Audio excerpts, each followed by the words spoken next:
Érase una vez un valle situado en el centro de las montañas del norte.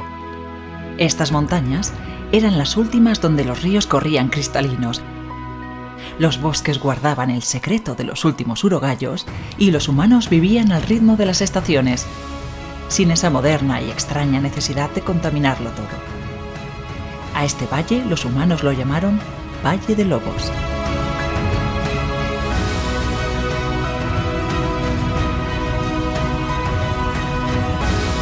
Corzos, venados y rebecos pastaban la abundante hierba. Los gatos monteses cazaban pequeños mamíferos. Desmanes y nutrias nadaban en las corrientes cristalinas repletas de truchas. El oso pardo vagaba de valle en valle buscando el fruto maduro. El águila real, la más poderosa de todas las rapaces, anidaba en los riscos más inaccesibles. La liebre de piornal, única de aquellas montañas, se escondía entre la hierba. Los cantos de las aves despertaban las mañanas. El aullido de los lobos rasgaba la noche. Y los humanos se esforzaban para obtener su sustento sin necesidad de destruir aquella naturaleza. En el Valle de Lobos, los animales salvajes compartían el monte con los domésticos. Los humanos disfrutaban y se aprovechaban de las ventajas de vivir en armonía con la tierra. Gracias a ese equilibrio, las enfermedades no se propagaban como epidemias. Los grandes predadores las mantenían a raya.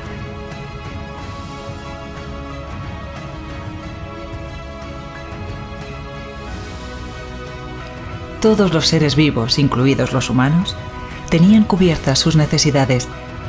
Pero aquel equilibrio mágico, bello y dinámico ya no podía encontrarse fuera del Valle de Lobos.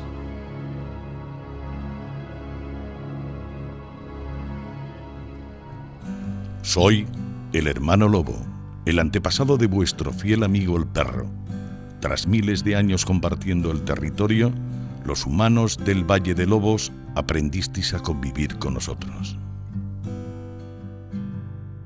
Soy ganadero aquí en Valdelugueros, ganadero de una explotación de limusinas, en un régimen extensivo.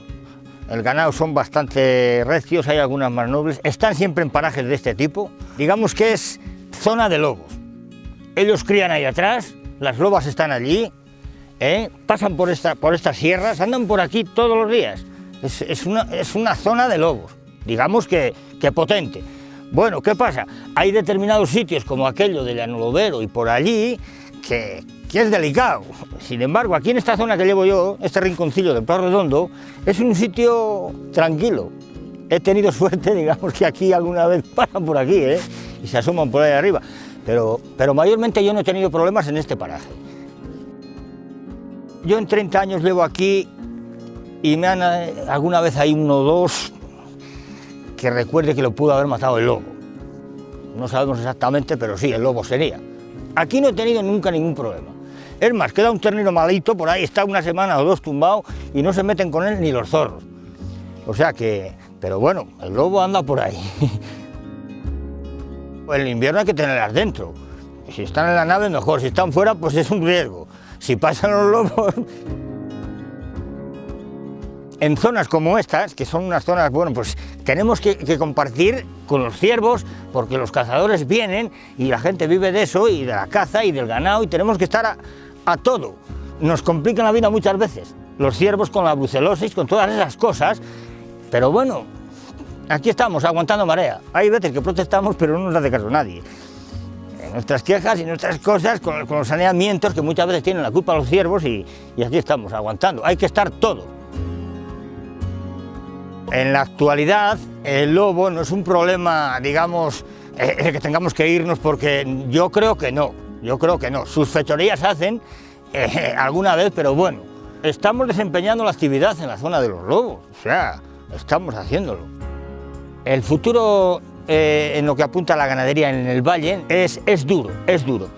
Tiene que haber muchas reses para que uno pueda funcionar a base de reses, porque la cosa está tan dura y tiene que haber, entonces en los pueblos si hay 200 vacas pues tiene que haber un señor solo, porque antes eran 15 o 20 en el pueblo y los hombres pues estaban pues era más duro, tenían poquitas vacas y estaba la cosa de otra manera. Ahora tiene que ser a base de número, y si no, pues no. Y terreno, y tener el pueblo entero, o puertos o cosas, o tener campo. Es que antes usted vendía una vaca y se compraba un coche, pero es que ahora para comprar un coche hay que vender una manada de vacas. Y a base de tener muchas, pues va sacando, y con la compensación que nos ha hecho Europa de las subvenciones y tal, pues se ha podido ir haciendo cosas, comprando maquinaria o haciendo naves o tal. Y se ha salido del apretón un poquitito, pero es duro, el ganado es duro. Para pelarle un duro hay que andar vivos. Los verdaderos pastores aprendieron a convivir y a respetar a los de mi especie, sabedores de que lo importante para su ganado era el pasto. Mi padre ya era ganadero, pues vendría aquí 30 años seguidos. Yo en mi caso tengo 800 ovejas y bueno, las manejo yo solo porque bueno, lo he visto así, tampoco es que la cosa está para meter empleados por la economía, del precio de los corderos, todo. Entonces tienes que hacerlo a base de tu trabajo y de tu sacrificio. Es un poco seguir la tradición de esto, que es como un poco vocacional, porque esto se acaba gracias a la administración y a estas cosas, no al lobo ni a otras cosas. La transhumancia o transterminancia la hacemos a los pastos de invierno. Allí se hacen las parideras de otra manera porque hay más infraestructura, más todo, más comodidades para las ovejas. Luego venimos aquí y bueno, es como un poco de descanso para uno, aunque sea estar solo muchas veces. Y bueno, hoy todos tenemos móviles, todos tenemos muchas más cosas que antes. Pero sí que es cierto que al que siente lo que es la ganadería, pues le gusta esta soledad, estas cosas. Yo tengo 6 mastines que están acostumbrados desde pequeños, los crías desde pequeñitos, los metes al corral ellos ya lo llevan en el instinto, pero con el olor el mastín es un perro que no solo es ganadero de ovejas, es ganadero de vacas, de yeguas, es muy sociable y muy protector del animal que tú le inculques. Aquí donde estoy, si subo el 15 de junio hasta el 15 de septiembre, aquí me quedo a dormir. Puedo faltar 3 días, pero aquí me quedo. Estoy todo el día sentado en una piedra, aquí y allí, con mis prismáticos, atento y yo no los he visto nunca. ¿Puede ser que sea porque tenga buenos perros? Pues probablemente. Cuando yo vaya allí, el lobo estará donde esté. Los que, siguiendo el ciclo natural de los pastos, fueron nómadas entre las tierras de Extremadura y estas montañas del norte, son ahora una estirpe en extinción. Aquí donde veranean las merinas, que es Vegarada, siempre hubo lobos y entonces los combato con 10 mastines que tengo ahora. Si no hubiera mastines ya no había merinas. El lobo huye siempre, el lobo cuando ve que hay fuerza de mastines, el lobo huye. O sea, aquí tenemos 1100 ovejas y unos 10 mastines. Al año caen 7 o 8 todos los años. La que se queda para allá, la que tal, alguna va. Económicamente te lo paga la Junta, o sea, no perjudica tanto económicamente. Es más que tienes que estar pendiente todo el día y tener 10 perros que cuestan al año dinero mantenerlos. Hombre, no sería tan bonito el rebaño sin mastines. Los mastines que tenemos son de siempre, que hemos tenido siempre, más o menos aquí en León. Perro fuerte, como fue siempre el mastín de aquí. Y yo busco perros que acompañen las ovejas, que no hagan daño a las ovejas, y es lo que busco. Este año mismamente no hemos tenido ningún ataque. Hombre, los perros nada más que anda el lobo se les ve bien a ellos. Por la mañana salen y salen de otra manera. Ellos, cuando andan caza, por ejemplo, jabalí o corzo, es distinto. Cuando andan lobos es otra cosa, y se ponen de otra forma los perros. Los ves nerviosos y tranquilos. Antes tenían pocos perros, 1 o 2, pero el pastor dormía con ellas y todo cambiaba la cosa. Ahora hay que tener más perros. Yo sigo con transhumancia porque me gusta, porque creo que para la oveja merina es lo mejor que hay. El cambio de pastos y pasar el verano aquí no es ni parecido a estar en Extremadura a 40 grados, claro. Cuando mi abuelo era transhumante se bajaban andando, unos 30 días para bajar y 23 para subir. Ahora yo ya lo hago en camión.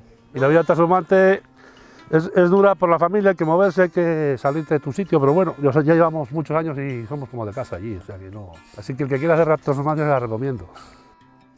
El futuro de la transhumancia en breve se está acabado, sobre todo para la oveja. La gente joven no quiere ovejas y no. Con vacas seguirá alguno, pero con ovejas yo creo que no va a haber renovación, no. Somos los últimos, yo creo, de...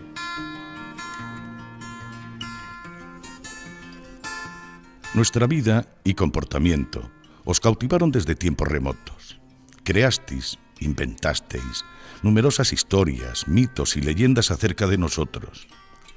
Mitología que los humanos habéis transmitido de generación en generación, pero que no es sino eso, mitología, fundamental en vuestra cultura, fantasía y tradición oral, interesante y entretenida, pero muy a menudo alejada de la realidad. Porque la realidad se convirtió en lo que recordabais, en lo que contabais, mientras nosotros, los lobos, continuábamos guiados por las leyes de lo salvaje.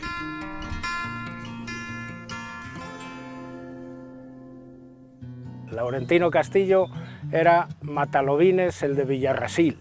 El apodo ya lo dice, que era lo que hacía fundamentalmente. Pues era de tantos hombres de estas montañas que vivieron o que ayudaron a la economía familiar desde el monte, matando lobos. Pues, decías, ¿cuántos lobos mataste? Decía, le preguntabas, y siempre te decía, más qué años tengo. Cuando yo hablé con él tenía 85, con lo cual tenemos que meternos en el centenar de lobos, y hay que pensar en las tradiciones antiguas de cómo el lobo se montaba en un carro, se paseaba por los pueblos, te daban el aguinaldo, y era una ayuda para la economía familiar, ¿no? Él en el monte se movía pues como se mueven los furtivos. No tenía, él cuando le decías, ¿fuiste furtivo? Decía, no sé, yo cazaba y vivía de esto. Dice, yo fui ganadero, pero de poca cosa, de tal. Y tal. Entonces lo cogía, cazaba y era una forma más de supervivencia. El mejor cazador de lobos que yo conocí, y que además tenía una cosa que tienen muchos cazadores de lobos o muchos enemigos del lobo en los pueblos, donde yo tengo la teoría que es el animal, es el enemigo con mejor prensa, o al que más se admira. Y en las leyendas y en la mitología, el lobo siempre está ahí como el bicho más listo que te puedes encontrar en el entorno. Hay historias cruzadas y hay una muy famosa de uno que le llamábamos Perrona, que era de Almuzara, José González, que era un contador de historias increíble, era un tipo fantasioso, contaba historias. Contó, en aquellas historias que contaba, llega un día al bar, había sido la fiesta de Genicera y empezó todo el mundo, coño Pepe, pero si ayer desapareciste y tal, dice, coño, pasó una cosa, dice, veníamos hoy, estuvimos allí toda la noche en el bar, bueno, un poco cargados, y digo, hostia, ahora andando hasta Almuzara. Dice, cuando venía ahí andando por la carretera, no había llegado todavía ni a la bandera, unos espinos y oigo un ruido. Oye, un ruido, y allí, coño, me pareció ver un burrín. Digo, para los espinos, oye, el burrín allí quieto. Lo cojo, me monto, pim, pim, pim, hasta Almuzara. Oye, llego a Almuzara, me apeo, y digo, hostia, este burrín tan pequeño, ¿cómo tiró por mí? Me pongo a mirar, el burrín empezó a dar con las ovejas. Según lo vi salir, digo, hostia, el lobo. Dice, pero ¿cómo me voy a meter con él si me trajo hasta casa? Dejar de matar lobos, dejaros de hostiadas. Menudo animal más bueno que es el lobo, que me vio cansado, me dejó a la puerta a casa. Y ahí fue donde nació la buena prensa del lobo en Almuzara. Aún recuerdo los tiempos oscuros en los que nos considerabais alimañas. Los humanos nos perseguisteis hasta la muerte y de muchas zonas desapareció nuestro aullido.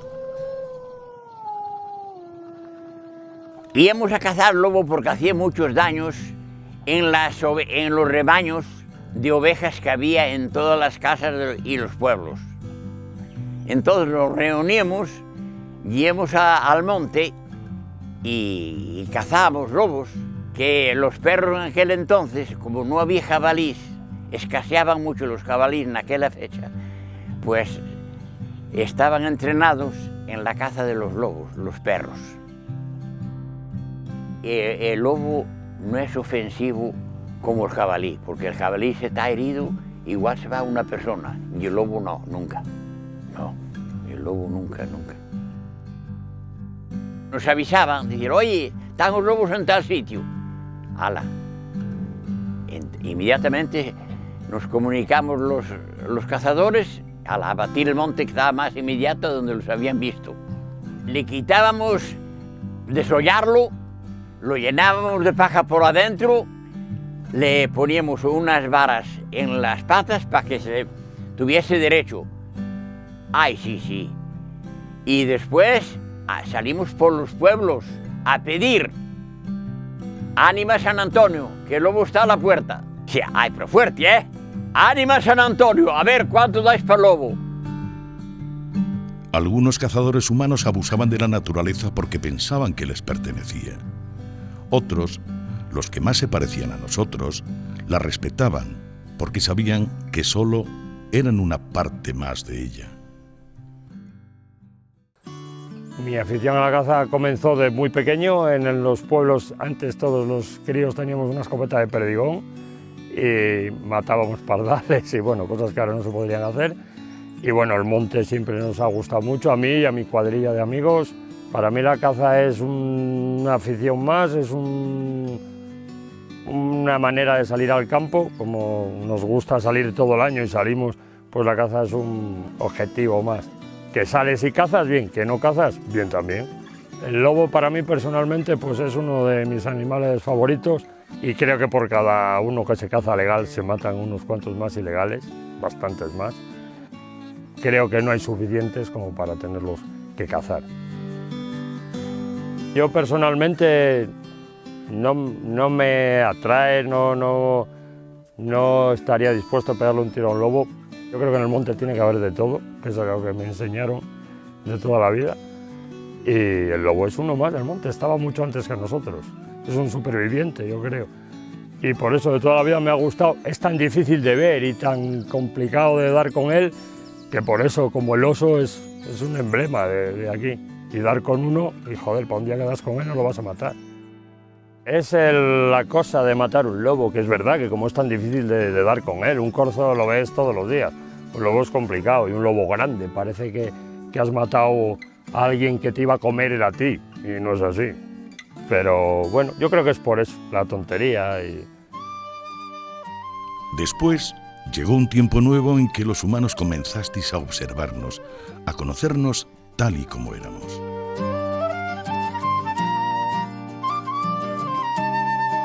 En la corrida cantábrica, los actuales ganaderos, sus padres y sus abuelos, tenían mastines o tenían apriscos y hacían vigilancia con pastoreo tradicional y lo siguen haciendo, ¿no? El problema está en las zonas donde el lobo desapareció, han vuelto a colonizar 30, 40, 50 años después y se encuentran con un montón de ganadería, una enorme carga ganadera sin medidas preventivas. Evidentemente, durante 50 años sin lobos esas medidas preventivas no eran necesarias. Se han relajado esos métodos de prevención y ahora cuando llegan los lobos, animales en dispersión, se forman manadas, pues hay una serie de conflictos, entre comillas, que están relacionados fundamentalmente no con la presencia de lobos, sino con la falta de medidas preventivas, que es la clave de la coexistencia. La ganadería tiene muchos problemas, ¿no? Lo que pasa es que parece que por los medios de comunicación o por determinado enfoque que a veces vemos en la prensa, que el lobo es el principal argumento de la reducción de la cabaña ganadera y realmente el sector primario tiene muchos problemas, ¿no? Tiene los intermediarios, tiene los precios, sobre todo los ganaderos, cuando hablas con ellos se quejan de que los corderos se los siguen pagando igual que hace 25 años, ¿no? Y eso evidentemente es un problema muy grande. Pero realmente el lobo supone, en todos los análisis que se han realizado en muchos sitios, menos de un 1% de la mortalidad del ganado, ¿no? El lobo paga con todos los males del sector primario, pero realmente no es un problema real si hablamos con datos y con índices y con argumentos, ¿no? Puede ser rocambolesco decir que el lobo es un aliado del ganadero, ¿no? O del agricultor. Bueno, pues realmente lo es, ¿no? Porque para empezar el lobo hace una función sanitaria muy importante en los ecosistemas. Es importante destacar también la importancia que tiene, por ejemplo, el lobo a la hora del control del jabalí, ¿no? Hay manadas de lobos que están especializadas en control de medianos jabalíes, de pequeños jabalíes, y eso supone una ventaja también para la agricultura porque limita daños a los cultivos y, por supuesto, reduce numéricamente la gravedad de los accidentes de tráfico, ¿no? Y luego no nos podemos olvidar también de la importancia que tiene el lobo como raticida natural, ¿no? Hay grupos de lobos que viven en zonas cerealistas donde la presa más grande puede ser algún corzo o es la liebre y que comen decenas, miles de topillos en una temporada. El turismo bien planteado, que utilice divulgación, educación ambiental, liderado por profesionales y, ante todo, que respete a los animales, es decir, sobre todo que las distancias de observación sean largas a las zonas de reproducción. Esto es importante insistirlo y remarcarlo con negrita, ¿no? Con mayúscula, pues puede ser una herramienta de conservación muy buena porque además acercas a la gente a la realidad de la especie, ¿no? Muchas veces cuando la gente ve un lobo salvaje en naturaleza crea un vínculo con la especie mucho más fuerte de lo que tenía antes, ¿no? Me gustaría que el lobo estuviera protegido, ¿vale? Sin medias tintas. Me gustaría que las administraciones invirtieran muchísimo en medidas preventivas para buscar la coexistencia pacífica, aceptada socialmente. Matar lobos ya no está bien visto y se ha visto que no es eficaz a la hora de reducir los daños al ganado. Si las administraciones potencian las medidas preventivas y recompensan a los ganaderos que las utilizan, cambiaremos la percepción social del lobo, no habrá conflictos, el lobo no conseguirá robar un cordero, tendrá que conformarse con los corzos que tiene en el campo y creo que a partir de ahí la coexistencia existiría y sería real, ¿no? Algunos cambiasteis el plomo por la cámara y otros, desde Norteamérica a estas montañas, elegisteis vivir solo allí donde vivíamos los lobos. I'm a professional wildlife photographer, and one of the things that I do for my job is I run tours to go out and see wildlife. The tours range from going to see polar bears in the Arctic to grizzly bears fishing for salmon.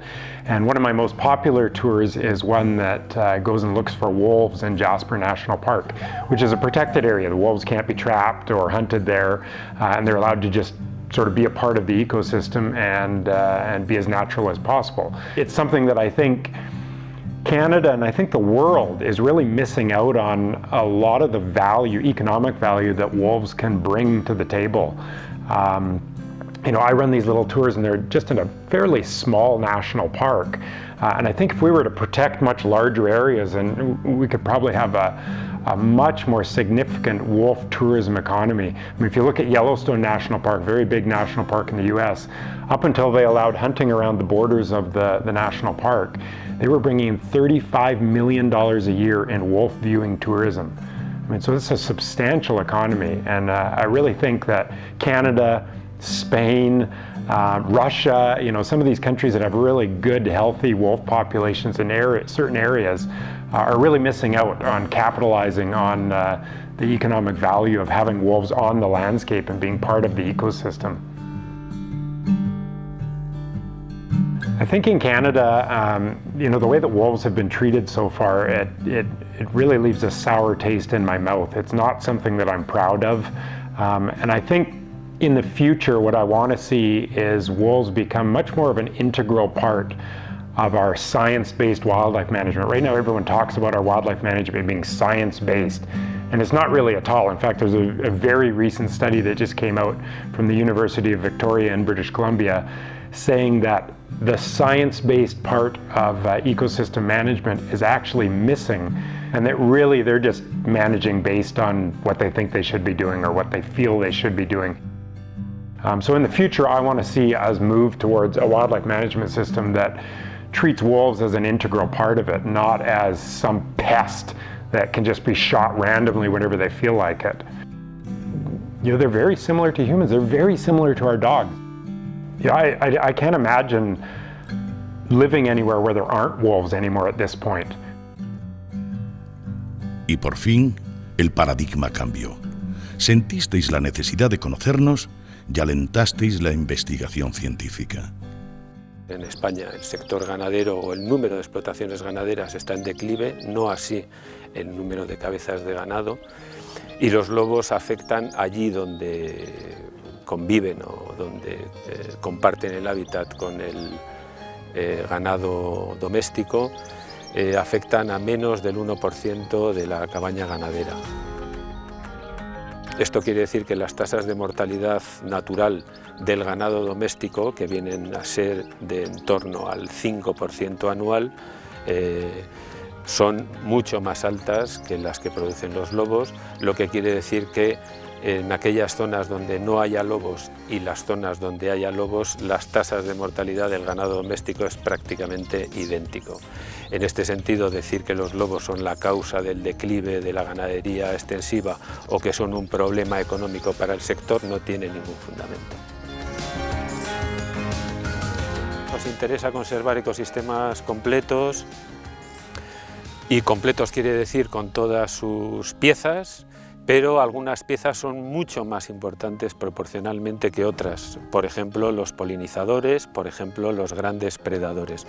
Eso quiere decir que la pérdida de algunos pocos polinizadores o algunos pocos grandes carnívoros tiene unos efectos devastadores en los ecosistemas. Bueno, se dice en los medios de comunicación sobre todo, no en literatura científica, que en España o en algunas zonas de Europa hay plagas de lobos, ¿no? No puede haber nunca plagas de lobos, sencillamente porque la propia condición de especie apical hace que nunca puedan alcanzar densidades elevadas, es decir, en Europa meridional o en Europa central o en la península ibérica puede haber densidades de 2, de 3 o 4 lobos por cada 100 kilómetros cuadrados, pero no más allá de eso, ¿no? No es posible por cuestiones ecológicas, por cuestiones de comportamiento, por cuestiones de autorregulación de las poblaciones. La conservación de los lobos es un síntoma y es una medida realmente de nuestro compromiso con la conservación de la naturaleza. Desde un punto de vista moral, creo que estamos obligados a no despojar o a no seguir despojando y desalojando a aquellas especies que hemos perseguido durante siglos y que tienen que tener una oportunidad para poder vivir en esta tierra que es tan suya como nuestra.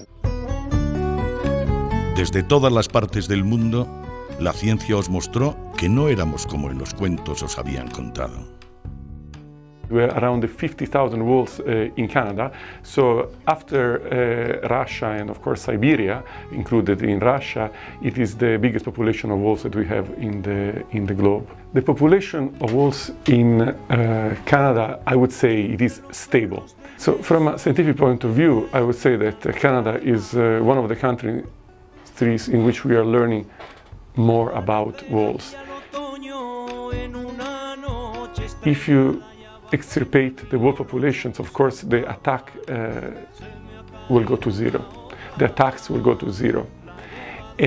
However, under the current socio-economic and also cultural settings, it is not allowed or not practical to extirpate the wolves. And at the current level of culling by government or killing by the owners of the livestock, these measures of killing wolves are not preventive.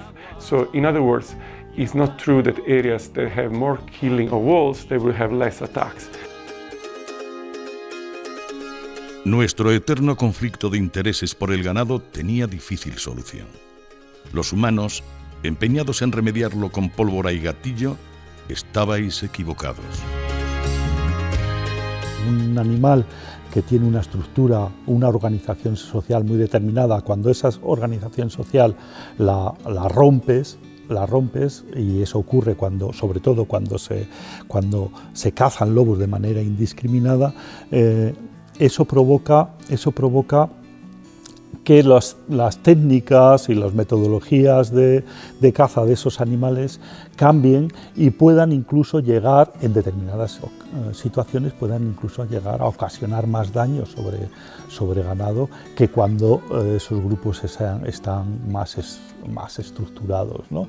E incluso el hecho de que en esas zonas donde hay esa caza indiscriminada de animales, el efecto no solamente es de desestructuración, sino de incremento del número de grupos, más pequeños y más grupos, lo que puede tener ese tipo de efectos, ¿no? Que haya más daños al ganado en esas circunstancias, ¿no?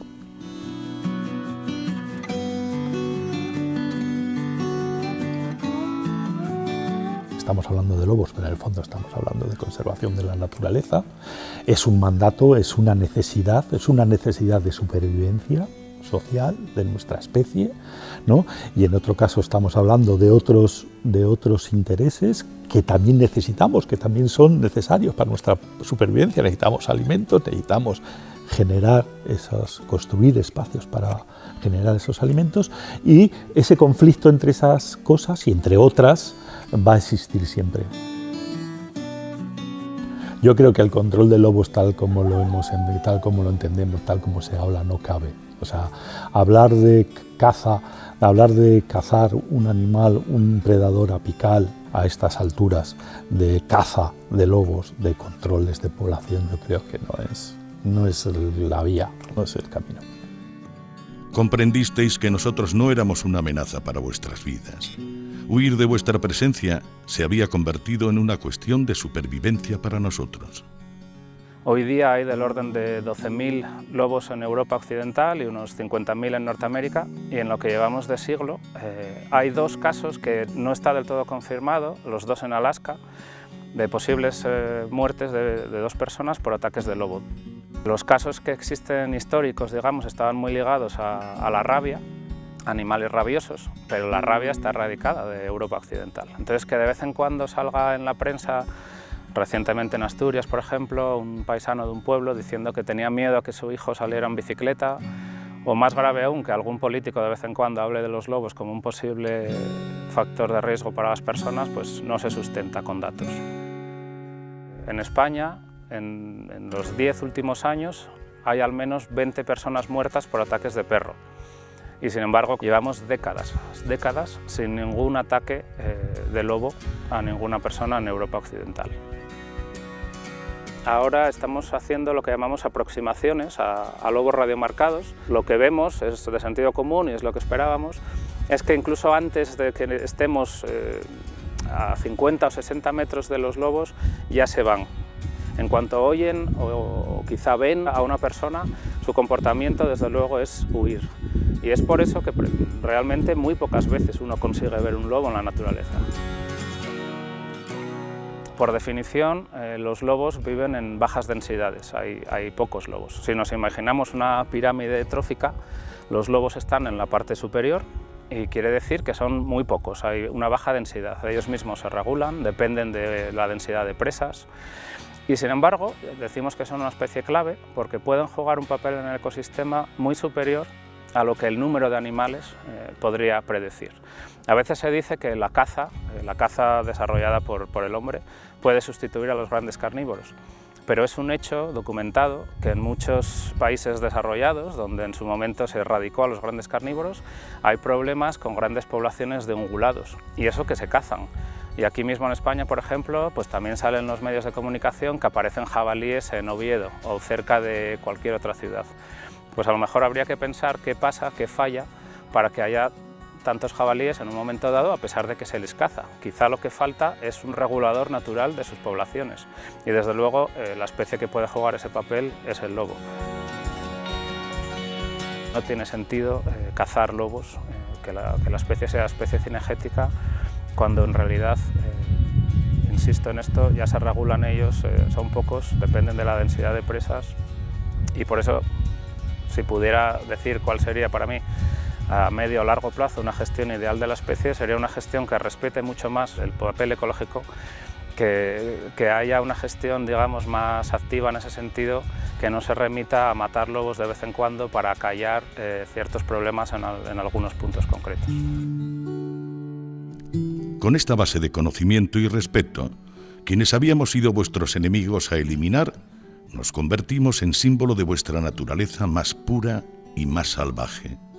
Desde entonces, lobos y humanos convivimos como lo que somos, animales hermanos.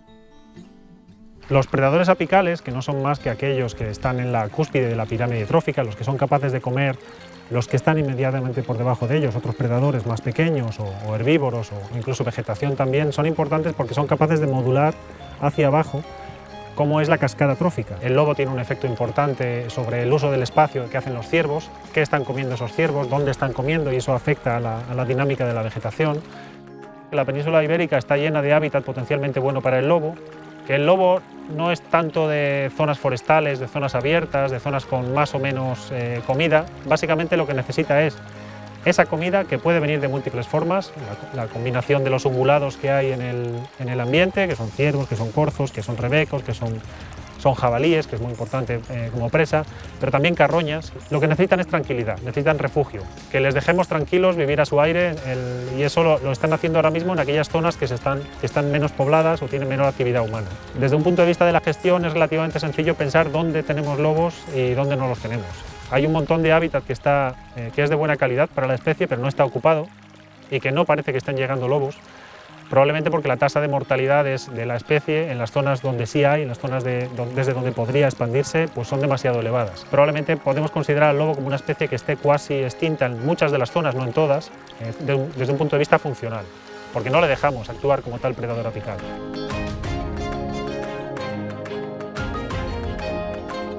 Los ganaderos tienen esa atracción por el lobo también, como cualquier otra persona, pero tienen también esa especie de repulsión hacia algo que compite con ellos, ¿no? Entonces, yo a cualquier persona le sugeriría que intente conocer un poco más, conocer la especie. Solo con eso yo creo que podemos abrir una ventanita a la esperanza para el mantenimiento de una especie tan emblemática como el lobo en la península. Somos todos conscientes de que hay problemas ambientales, todos los vemos día a día, desde el cambio climático, cambios de usos del suelo, pérdida de hábitat. Todos en nuestra vida hemos visto transformaciones en la vegetación natural que rodea los lugares donde vivimos, y sin embargo no actuamos o actuamos muy despacio. ¿Por qué? Pues no lo sé, quizás es porque vivimos muy cómodos en nuestro sofá, con nuestra rutina diaria, y nos parece que los problemas vienen desde fuera, que no nos corresponde a nosotros actuar. Todos podemos hacer algo, cambiar cuánto consumimos, cambiar cómo consumimos, qué aspiraciones tenemos en la vida. Cuando aspiramos a unas vacaciones, aspiramos a ir en un avión al Caribe o al sudeste de Asia. Sin embargo, podemos ir de vacaciones al pueblo de nuestros antepasados, que está ahí al lado, que podemos contribuir de otras maneras al mantenimiento de una sociedad, de un sistemas naturales que son heredados y que evidentemente están sufriendo con esos cambios. A escala más macro tenemos que presionar a los políticos, tenemos que educarles, les tenemos que exigir. Como sociedad, en este caso que estamos hablando a nivel de planeta, nos toque actuar cuando nos ocurra una bofetada, un puñetazo. Y eso es, ¿quién deja de fumar rápido y sin problemas? El que sufre un ictus. Es así de simple. Hasta hoy, el lobo había sido el animal más icónico y a la vez el más incomprendido del hemisferio norte. Pero ahora, en los pueblos del Valle de Lobos, el gran predador ya no era el malo del cuento. En aquel valle, cada lobo tenía un valor intrínseco, moral y ecológico. Los gestores de la naturaleza tomaron ejemplo de los pueblos del Valle de Lobos.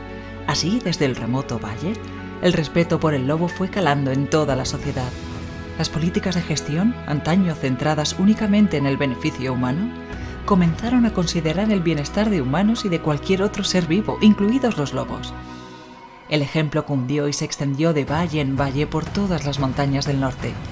Tanto fue el éxito de esta convivencia armónica entre lobos y humanos, que el lobo recuperó los lugares en los que hacía décadas había sido exterminado.